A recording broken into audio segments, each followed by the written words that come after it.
Yes, sir. I told y'all. I told y'all about this Penn State team, man. This uh, Big Ten way to represent the Big Ten. First, I'll say this.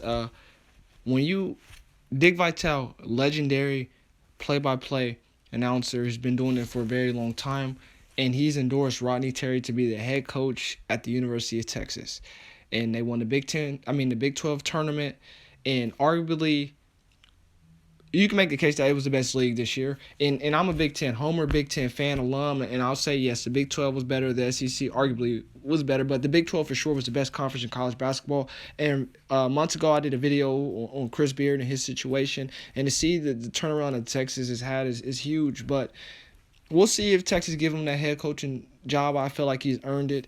But if they're looking at how far they're going to go in the tournament, in deciding if he'll be the head coach or not, I'll be honest with you after this prediction, I don't think it's going to help him. Look, I know Carr is a tremendous player, Rice is a tremendous player, but I believe in this Penn State team. Many people have been making the case that this Penn State team is underseeded. Like I said, long as the head coach for Penn State is not getting a technical foul, he led the Big Ten among coaches with technical fouls. Long as he's not getting techs costing his team, getting on the refs, he can do that. Long as he's fine with that, I'm cool. But when you look at Jalen Pickett, Seth Lundy, you got Funk hitting threes now. Do I expect him to hit, what did he make, like 5 or 6 threes the last game? He made a lot of threes. I don't expect him to make that many threes.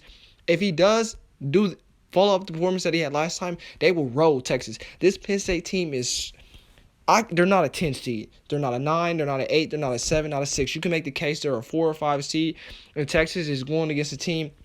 That's how the tournament is. You go against teams that are underseeded, overseeded. Texas is tremendous team all year long, but I just think it's just too much talent on this Penn State team that I don't think Texas, you can't guard everybody. If you have to deal with Funk, because the problem with Funk is that now you have to respect his three, which means Pickett is going to have his lick his chops, and Pickett is a huge guard. What is he, 6'5", 6'6"? Texas has not seen nothing like this Penn State team. I know they were in the Big 12. They seen Kansas, and yes, Kansas is better than Penn State, but the type of style that Penn State plays and the type of style that Kansas plays is different. The type of style that Baylor plays from Penn State is different. I know Baylor has 3 guards. This Penn State team can go to work all 3 levels. They have offensive power of scoring, and it's going to be a huge problem for Texas. I have Penn State going to the Sweet 16, but I do hope that Texas removes the interim tag and makes him the head coach.